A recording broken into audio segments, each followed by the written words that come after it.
Hello and welcome to our today's after church tea time. Today with Diona, Rachel, and me, Paco, and my twin flame Deb. And we talk about a wonderful sermon from Carmel. And the sermon was about a guide to purifying your relationships. And I would like to open up the conversation, and I'm happy to hear your insights about the sermon and what you feel about purifying your relationships with the teaching of Jeff and Shaleia. Who would like to start? Who feels guided to start and share something? Yes, so I really enjoyed this sermon. I feel like Carmel really nailed it. And this is just a really great topic overall, purifying our relationships.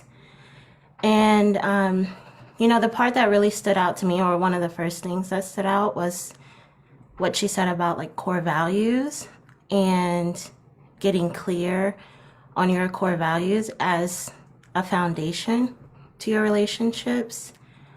And I feel like that's been a big theme for me in my healing, and just like understanding my own core values and who I am authentically, and using that as a guide for my relationships, right? And it's just easier to have relationships when you're clear on your core values, because then, it's easier to see if your friends or someone you're in a relationship with is not reflecting back those core values. And I feel like for me, in the beginning, before I found Jeff and Shaleia's work, I wasn't clear on my core values at all. Or I thought I was, right? And I wasn't. And so as I got clearer there, my relationships definitely started to change, right? Like the dynamic of my relationship started to change as my choices changed, as I was choosing love and going deeper in my relationship with God, and with this community. And like certain relationships that I had had for a long time slowly started to fall away because of that core values piece. And that was a big, I'm still kind of moving through, feelings around that, right? But at the core, it feels good because, like, as I get clear on my core values and I get clear on what I really want and who I really am, it's easier to have those relationships. Like Carmel said, like, it's easier to have relationships from that true and authentic space, than than to numb out and not really get clear there. So yeah, I think that was really spot on.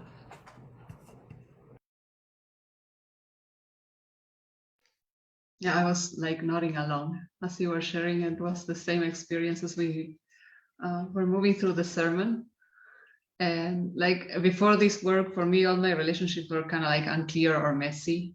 And I resonated with this that she shared, that we will even like, I would find myself kind of like numbing out to the reality of what the relationship was at and what was happening, just by kind of like clinging on to the good parts of it, kind of like getting high of that part, but not actually being honest with where everyone was at. So I was like, oh, this is very interesting to notice. And like, I agree 100%. I think getting clear on the values that we hold are like they make a huge difference. It's like you step into a room and your perspective is completely different. And it's also very helpful in kind of like keeping your value high and realizing in a very humble way too, okay, this is what I accept in my relationships, this is what I don't. I'm gonna give the benefit of the doubt here and see what happens. I'm gonna like give a little and see what the other person does with that. And it's something very interesting to see, because we also learn to do that, like also Twin Flame Ascension School, for instance, or like all of the classes, and Shaleia are constantly teaching us how to do that, how to give a little and see what happens, and really get clear when we are not certain. And yeah, like Carmel is, it's always very clear. Her sermons are always very to the point. It's like super grounded. I love Yes. hearing her sermons. So yeah, that's kind of like my piece for now. I don't know like how the topic, or how you feel about like relationships, Rachel, like in which way you feel like you resonate with the topic. Yeah, well, I find it absolutely fascinating that the deeper I go into the teachings of Jeff and Shaleia, the more it resonates with the Buddhism. I practice pure Buddhism for 4 years, and purifying relationships. It's talked about how one must really strive to remove all traces of attachment from all our relationships. And it ties in beautifully, and there's a very big theme of values in the sermon. I've certainly been looking at my values, and I have been letting a lot of people go. Because I'm sure we all remember when we were younger, we'd walk into a room of people and wonder if they liked us, and now I wonder if I like them. And I've made a few choices, like, I don't want to be friends with this person. They're not choosing love. You love them as much as possible without taking from yourself. And if they demonstrate that they don't have any intention of choosing love, then you have to set a boundary in your heart first of all. Like if you're not willing to move forward and heal, then we won't be able to continue this relationship. Yeah, you give them a chance to make a new choice, but you can't force them. You can't do it for them. As you make new choices for love for yourself, you're inviting them to make a new choice, but it's always their decision. So yeah, so you can't really be attached to anyone, or maybe we in the past we thought we needed people, but we don't need anyone. We just need God.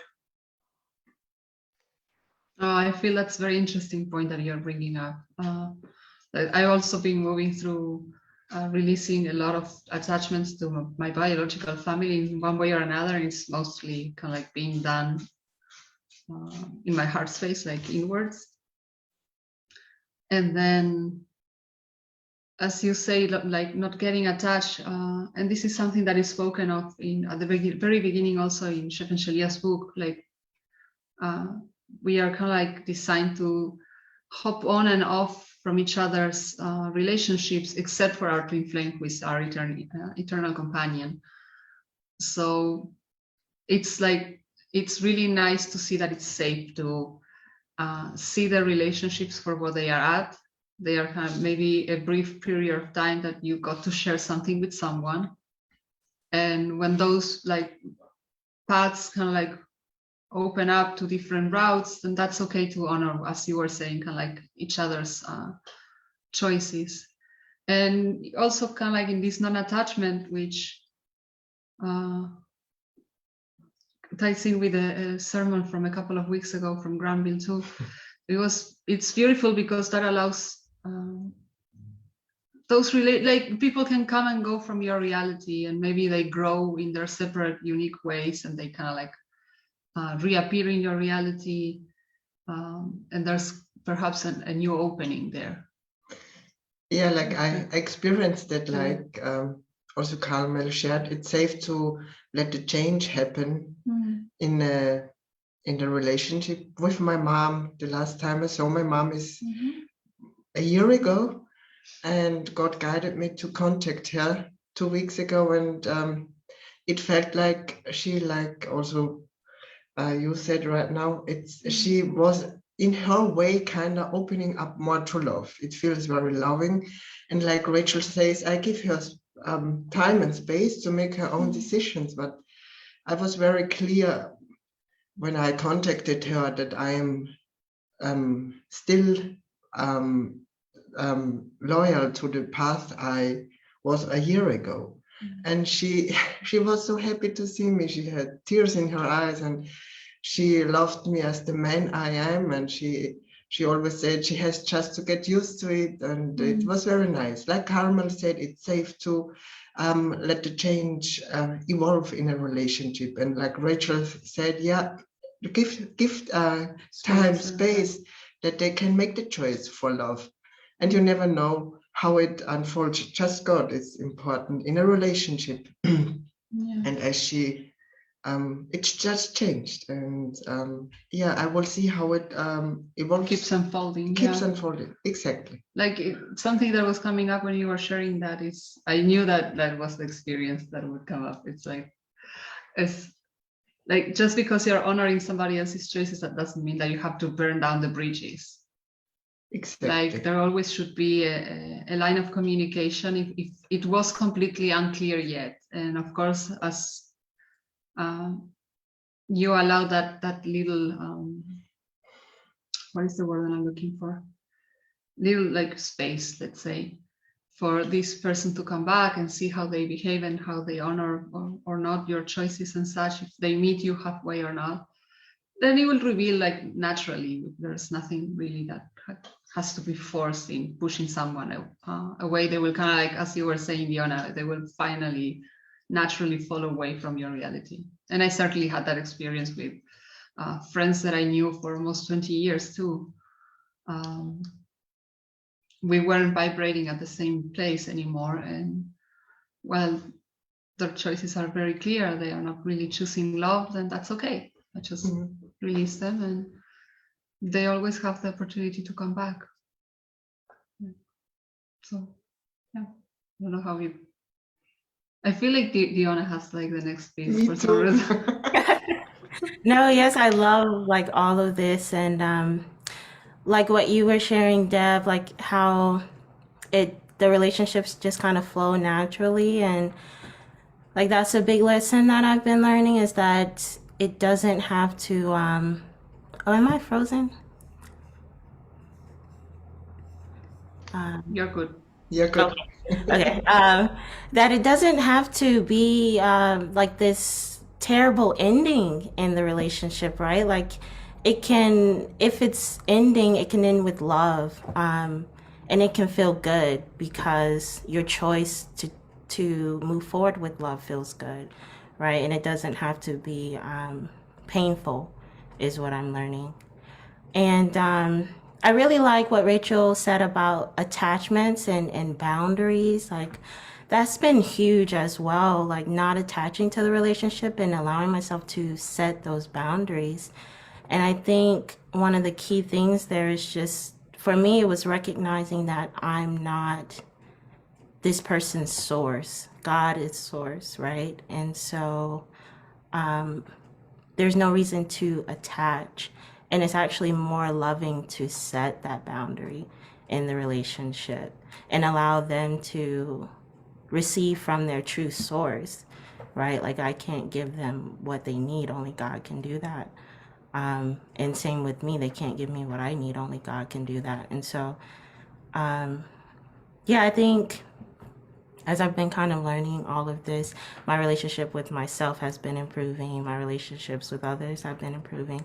I think Carmel made a really good point that, you know, our relationships are our foundation. Like it's the foundation of our spiritual ascension. And it's not just with others, it's like a relationship. I think Paco actually mentioned this, like as the two of you were introducing this sermon, like it's a relationship with life, right? And with life itself. And yeah, I'm just kind of learning that, and it feels really good.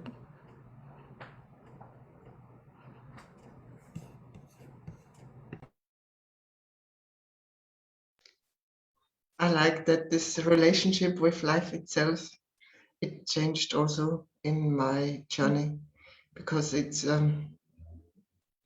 I bring God in all places in my life, and so all the places in my life just get better, even when I'm like Kamal shares, getting clear about something in a relationship I have with something in my life, and I have to clear out old stuff, like you shared that with getting clear about the relationship within your biological family. And also like Kanisha shared in the card reading, relationship with finances, relationship with animals, or whatever you have relationship with, getting clear about that and bringing God there. And that's the foundation. Yeah, I love the peaceful factor that you were mentioning.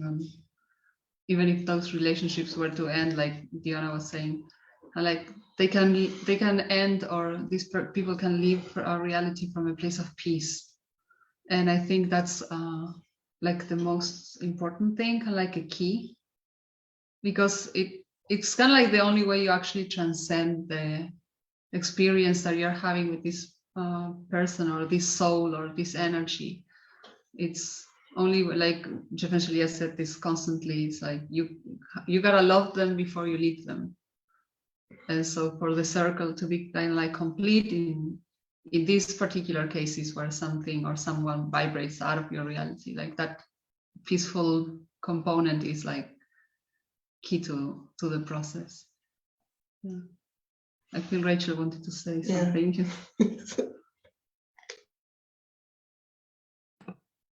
Yeah, going back to what we were saying earlier about setting boundaries with people. Well, it's not all bad, because even if friends and family, if they're not in this work, yeah, I think it's quite normal not to be around too many people while you're healing. You just want to get on with your own process. But if you reconnect with someone after a while, sometimes you find that they've been doing their own healing. Maybe they've been healing PTSD, perhaps not at the level that we have been, but they're on their own journey, maybe a little bit more slowly. And that makes it really nice to reconnect, because yeah, they're ascending with us. That's a really nice positive aspect. It's and then new people vibrate into your life, especially when you finally let go of what's not in alignment. That's when God can really work his magic.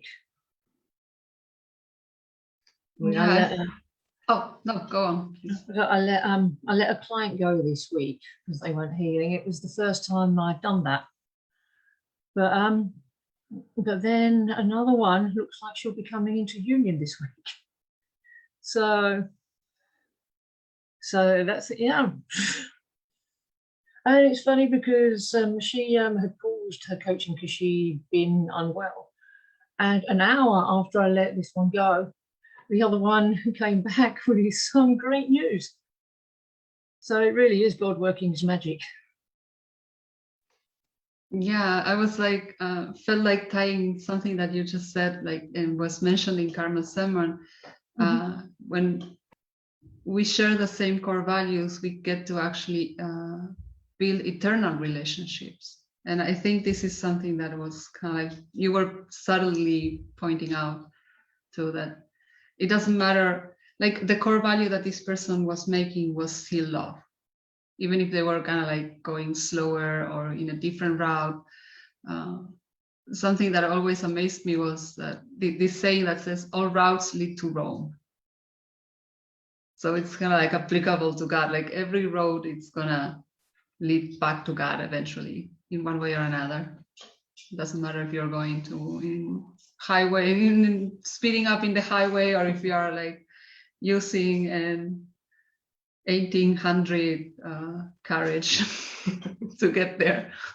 Yeah, wasn't it Rumi who said that there are thousands of ways in which you can kneel and kiss the ground? Yeah, there's many ways to God. This is a really good one. Yeah.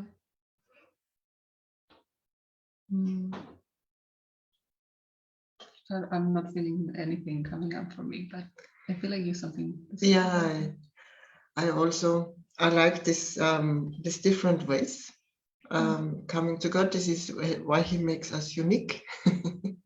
That we kind of at the core we are love, but we are unique in that, and that's why it's so important that we share. Like Carmel shares in her wonderful, unique way, and it's so healing. And that's why when we feel guided to share about our healing or share what we are going through or share something, a success like Rachel, that's wonderful. That's so full of love. And this is this unique way, this ways who help another person because you share it to find his way to God. Only your unique way can touch this person's heart in this way that they, oh, okay, there I have to go to come closer to God, not this way. And now that's the wonderful thing about this. Being different is something beautiful and makes the world in truth a better place. Yeah, it's like richer and more colorful. Yeah, colorful. richer. It would be really Exactly. boring if everyone Yes. is doing the exact same thing. Exactly. That makes the world such a beautiful place. There is a song, I have no song, but yeah, I don't know, is it for Michael Jackson? I don't remember. Oh. Well, a better place, yeah, I have the song now. And what I what I also liked a lot, what Carmel remembered us, is this lesson from the equals dreams coming true. Abuse has no scale. Abuse is abuse. It's not a little or a lot. When you feel abuse in a relationship with a person, then you can say no. Period. You do not need to explain why you say no. It's enough to say no. I did that once with my mom. She was abusing me and always wanting me to see the bad things, the bad side of things. And I said to her, no, I will not speak with you about anything anymore when you are doing that with me. And she realized what she's doing and she stopped it. And it was necessary that I pointed it out because she didn't like it, because she was abusing herself in truth. She always just looked at the bad side of things. She never saw something good. And now we can speak about life in a healthy way. I just said no, and that was enough. I said it like Diona shared. We can do it from a very peaceful and loving place, and that's what I did. And at that time, I make this e-course. It was so healing in the relationship with my closest friends and my biological family. This e-course helped me a lot to get clarity, and like we are talking about these values. They are so important to help us get clear about. And also writing a love list. Oh, yeah. I wrote a love list about everything in my life, and I also started to write a love list about my family, a love list about friendships, and that's helped me a lot in getting clear about my values also in these relationships. Yeah, I like that Carmel was pointing out to this particular thing a lot, because it's kind of like the core of it. Like if you don't have clarity with yourself, it's very difficult to extend that clarity to others. And of course, there's going to be miscommunication, because while you are saying one thing, you're actually putting out something else. And that kind of like creates a lot of chaos, where you could be experiencing peace. And it can be a little bit messy, like that's okay also. If you're still getting clear and you kind of like don't know, that's okay to give yourself that space to explore. But as you were talking, Diana, like those boundaries, and Rachel as well, getting clear on the boundaries is also important. because it kind of like builds the safety net for you to go out into the world and explore all these relationships. We do that between each other too in our union as twin flames. And this, when you say no, you don't appreciate the tone I'm speaking to you. Yeah. It's just you loving yourself, and yeah, it's kind of like polishing that relationship, and actually co-creating with the divine in that sense. It's like Carmel was saying this in the sermon too. Maybe I don't find this appropriate. Mm-hmm. And I don't have to allow it in my reality. Mm-hmm. There's no need for me to do that. Even not through your twin flame. No. So I think it's one, I don't know, I feel that's what makes this teaching so valuable, is that they give us this grounded message in which we can actually create the reality we want. And be really clear I know that for a lot of decades I wasn't really clear, and I had the same thing as Diona. I was experiencing believing that I had to be everybody else's source, and so I was kind of like leaking all my boundaries and energy all over the place. And to be honest, none of those relationships actually survived once I started doing this inner healing and getting clear with myself. I don't think, and none of the people that I used to know survived me vibrating into this lesson on loving myself unconditionally. And so that's okay too. And I give them to God, as Rachel was saying. I'm not attached. I'm very grateful for whatever lessons I learned from them and the things that they helped me see, and the gift that God shared through some of these experiences. And then it's like, okay, it is safe to release them.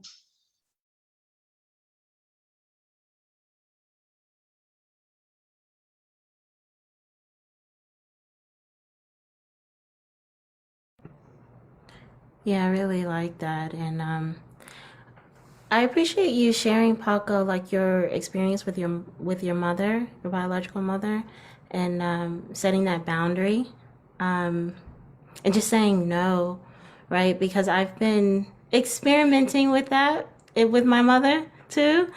And I guess as we're kind of talking about this and moving through it, there did come up like some fear around how she would react if I set this strong boundary here.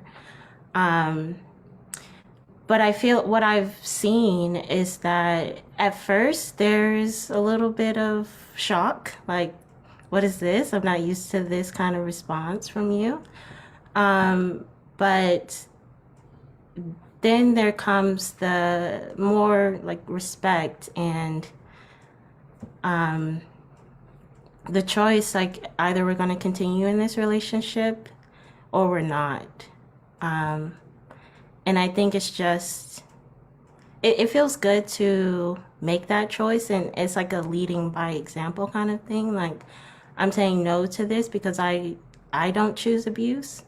And so you don't have to choose it either, right? Like, I can't control her choices, but I can control mine.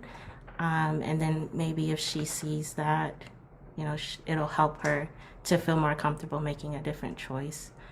And I really like what Rachel said earlier about how everyone's path is different, because I've been really seeing that in my relationships with like friends from college. And we had like, in college, we had this like really close-knit group. It was 4 of us. And I think I was the first one to kind of do therapy. And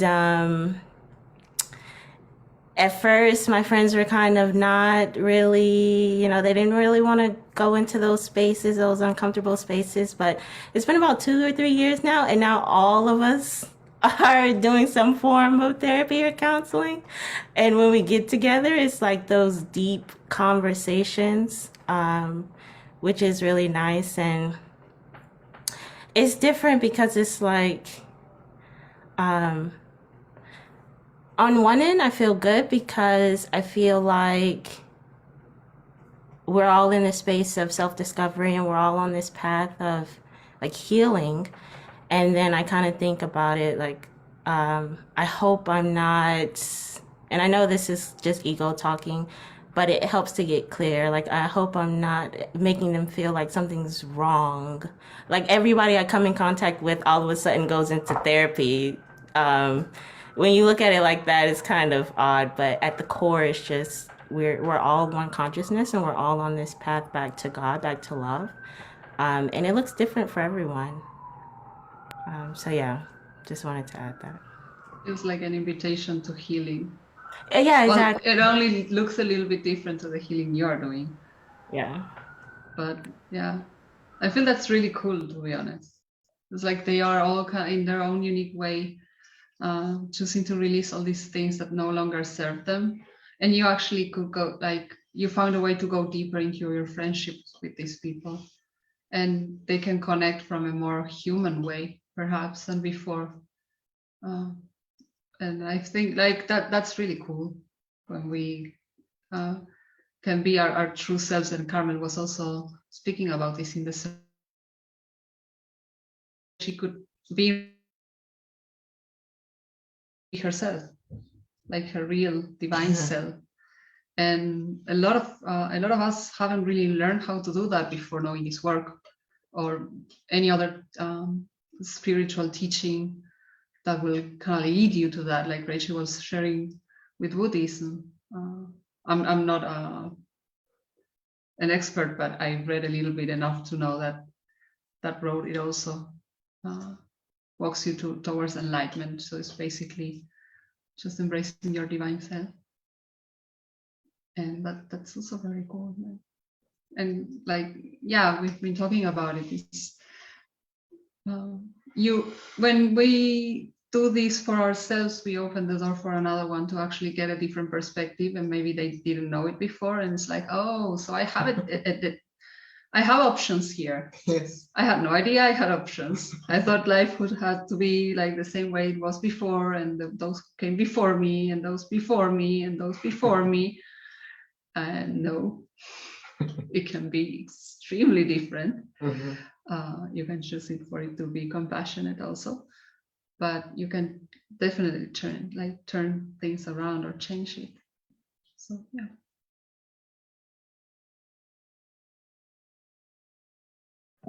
Just adjust my camera angle. That was bugging me. Yeah, yeah, it's funny how the conversation has gone in the direction of abuse and those sorts of patterns. I believe it's a theme in the collective. Everyone's healing through like the tail end, the last little bits of these collective patterns. I've certainly had a lot of family stuff coming up this week, but fortunately, I believe my twin flame is upheaving it for me. Yeah, it's been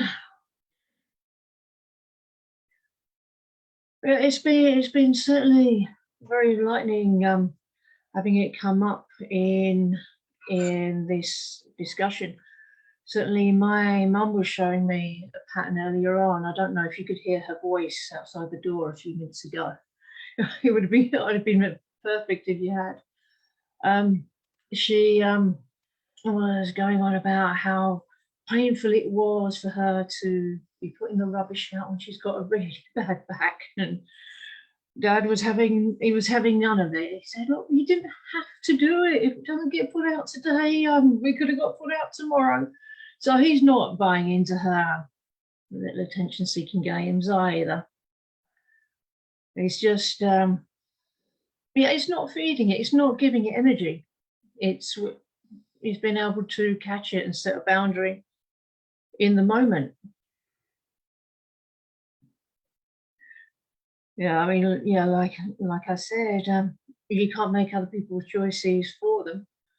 My parents have made a lot of good choices, so that's really good. Yeah, everything, it's moving in the right direction though, onwards and upwards. Yeah, I was having this from LPC, one of the LPC classes, and I remember like Jeff saying, a lot of people around us are gonna behave in a certain way because they believe this is how they have to behave.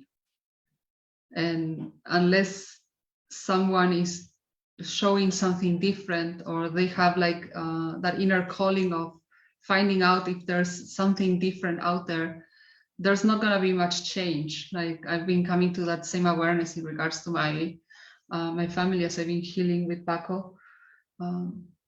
In my relationship to cooking, for instance. And today at lunch, I was like, if I've never been taught to cook with love, then it's impossible for me to learn it if I don't have an example to learn from. Because all I knew was generations of women cooking out of obligation and not out of love. And men wouldn't even go around the kitchen. Like they will even burn the water to make tea, kind of stuff. So it was like very interesting as I was listening to you speak, Rachel, how this phrase was coming up again. And perhaps like one of the most valuable thing that this teaching allows us is to acknowledge this, so we can meet everybody else with, and ourselves first and foremost, with a little bit more compassion. And this doesn't mean that we have to like have permeable boundaries and just like let everything come in and everything is okay, peace and love, kind of like back in the 60s. But know where a lot of people are coming from, because we were coming from the same place as well. We just happened to be more curious about finding out if there was something better out there, and in one way or another we managed to come to this place and find this body of work and embrace it and apply it. So yeah, I don't know, we are kind of like rounding up. I think we are about to come to our time, but if anyone else has anything to share, speak now or forever hold your peace.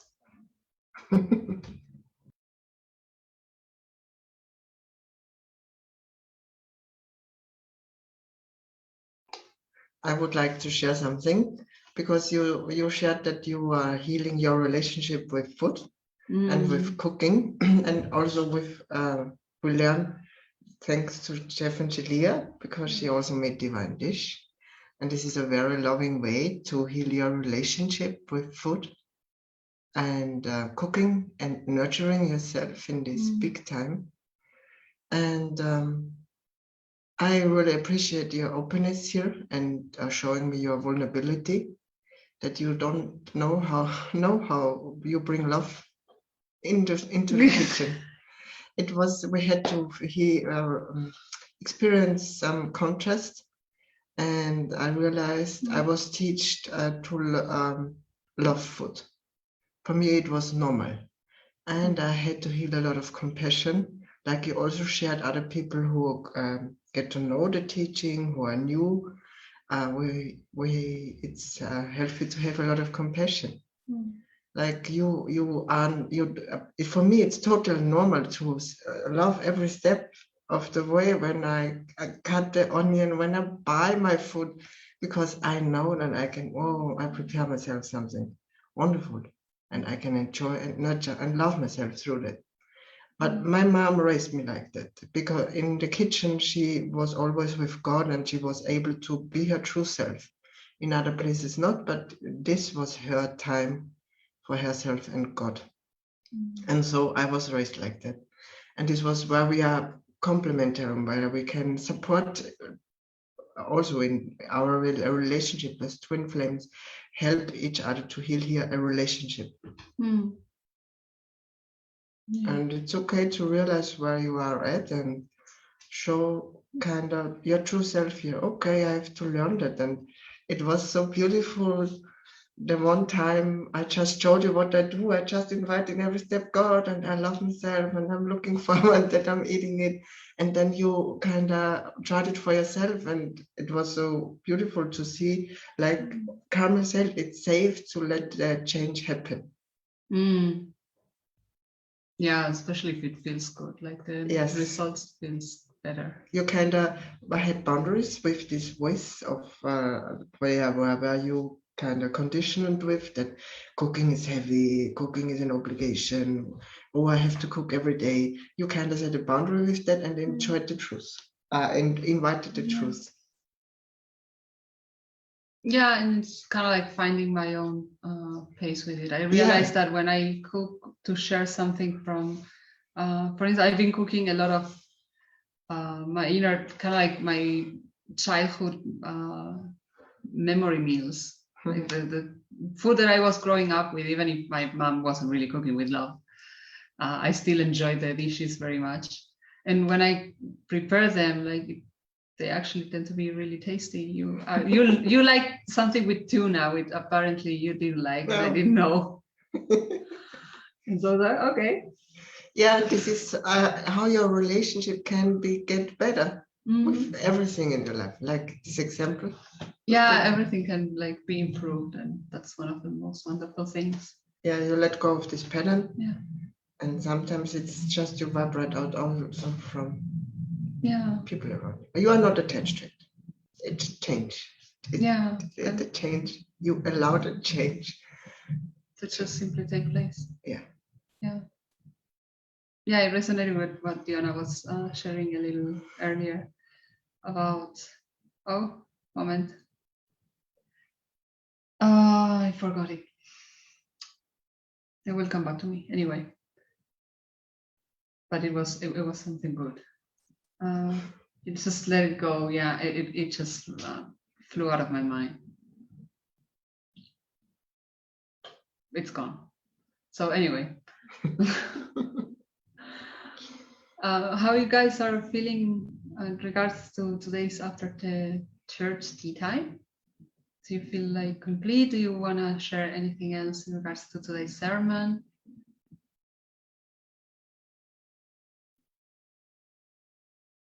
Well, it feels pretty good. I mean, you've actually said the magic words. I could really use a cup of tea right now. Diana?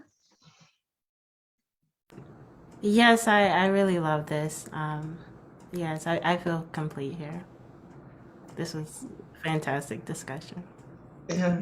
They are always really cool. Yeah, I feel that too. It was a wonderful discussion. Thank you for participating, and also thank you for watching the discussion. And yeah, if you're interested, next week we have another after church tea time in the group. And yeah, stay safe and see you soon. Bye.